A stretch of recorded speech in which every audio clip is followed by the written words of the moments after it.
Now, if you don't already respect Chinese watchmaking, this watch will make you do so. It honestly puts the dive watches coming out of Japan and Switzerland to shame. It destroys them in both quality and value for money, but also in an area often lost by Chinese watches, the design. Hello there, my name is Kieran and welcome to Top Tier Ticker. I hope you're having a good day. I've seen a lot of comments going around on YouTube recently calling certain watches cheap Chinese crap. And although I am sure there are some watches coming out of China that are bloody awful, the one we have today is far from it. In fact, I'd go as far as saying this is the most impressive Chinese diver that I've seen to date. Yes, it has impressed me even more than a San Martin. Now, some of you may already know that I'm a big fan of the Orient Komatsu, specifically the red dial version. It's one of my favorites. It's a watch that I've recommended to you guys as the best affordable diver on countless occasions now. But this new Phoibos might actually take its spot. Yes, the stunning red dial here helps, but if I'm being completely honest with myself, the Phoibos destroys the Orient in terms of quality too. I do get to keep this watch after the review, but as usual, all views are mine only.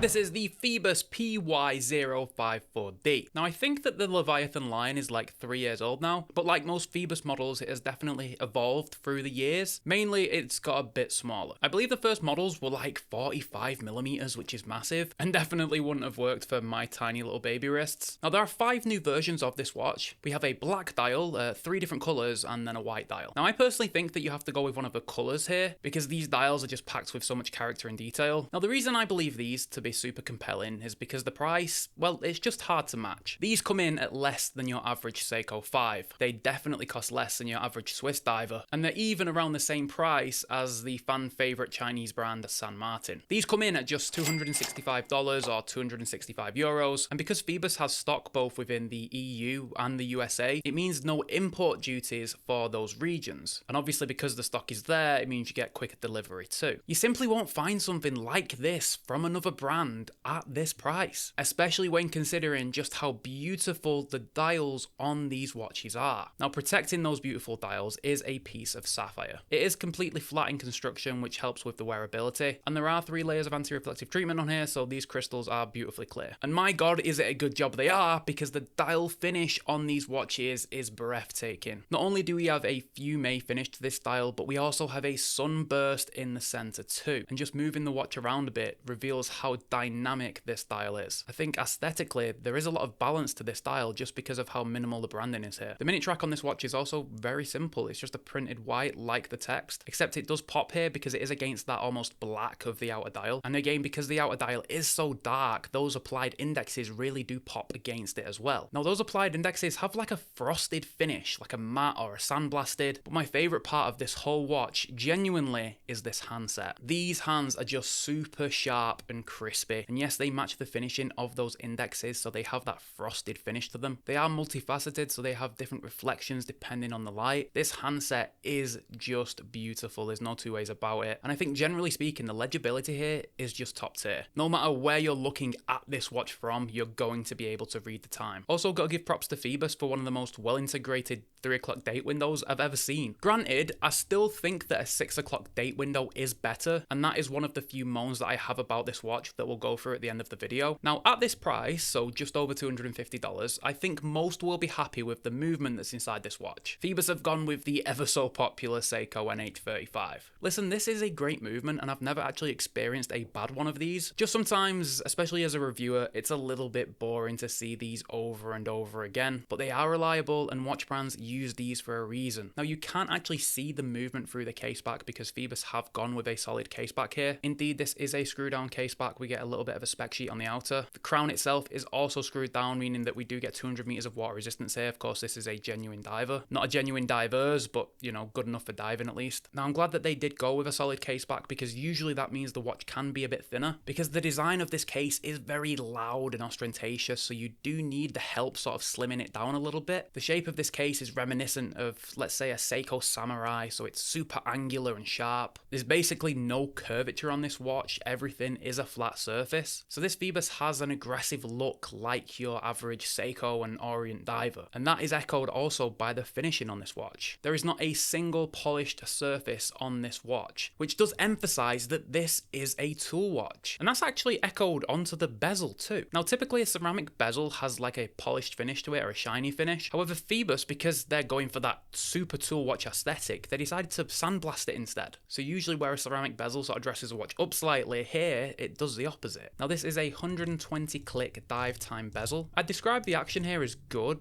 It's not outstanding. It's also quite hard to grip. I think the grooves on the bezel could be a little bit deeper, but there is lume on the bezel, BGW9 like the hands and indexes. The lume here is good. It always is with Phoibos. They've never let me down in that department. But is it better than the Orient Komatsu? Well, here are both next to each other. It is worth pointing out here that the Komatsu is known as a lume king, so the Phoibos does well given that the Komatsu has such a good reputation in this department. But I can tell you for certain that one area where the Phoibos destroys the Komatsu is with the bracelet and the clasp, because Phoibos has a completely solid construction from head to toe. Now the solid end links work perfectly with the case, both in terms of fit and finish, and this is a solid link bracelet that tapers from 20mm at the lugs to 18mm at the clasp, and it does feature a completely brushed finish, and it's adjusted by screw pins. I've seen a lot of people say that they refuse to buy another Phoibos until they upgrade their clasps, and finally, here we are. Phoibos have gone big and they finally upgraded to an on-the-fly adjustment system. In terms of design, it is very basic here, just a Phoibos logo and a completely brushed finish, but then we do get that push button quick adjust system which everybody loves. Obviously this all but guarantees a perfect fit with the watch, and it's welcome on a bit of a heavier watch like this where a good fit is needed for the comfort. Now the size here is a bit of a weird one because although Phoibos calls this a 40mm, it's technically not, but I can see why they've called it that. Now the smallest measurement that you can get with a case of this watch is just under 41mm, but that is when you're catching a little bit of the lug and a little bit of the crown guard. However, when you measure the bezel is when you get the 40mm measurement. However, the lug to lug at 48mm is definitely going to work for a lot of people, and the thickness is pretty impressive too at 12.8mm. Now because of those positive end links, I will say this watch does wear more like a 41 than it does a 40, and the watch does have a lot of wrist presence because of how angular and chunky the lugs are on this model. Now I personally think this is sort of the maximum I can go with my 6.5-inch wrist, but in terms of the comfort, Phoibos have absolutely nailed it here. So let me tell you a couple of things that I don't like about this watch, and there really isn't that much. Again, a 3 o'clock date window is a bit lazy. I just think a watch always looks a bit more premium and aesthetically pleasing when the date window is at the 6. Again, the bezel isn't the easiest to grip. I will say, how often do you use a bezel? Does that really matter to you that much? And my bezel insert is ever so slightly misaligned. It's off by a hair or two to the left-hand side. Now I expect this to not be an issue for the majority of production, but it's always a risk when buying a watch, right? And technically I would say that this is within tolerances. It's not enough to sort of send your OCD into meltdown. I'm just being super picky here because realistically there is very little to point out about this watch that I don't like. Now full price on this watch is $330, but Phoibos are running sort of an early bird discount code that gets you 65 off. Now that code is valid until the 13th of October, so basically a month from the release of this video. So don't wait around too long if you're interested, because you will have to pay the full price. And I think that we can all agree, in terms of Chinese dive watches, Phoibos might have just created one of the very best. And forget China, they might have just created one of the best affordable dive watches, full stop. Of course, you'll find the Phoibos website linked below. Go and check out the other colours that they do. If you haven't already, please like and subscribe, and I'll catch you in the next one, guys.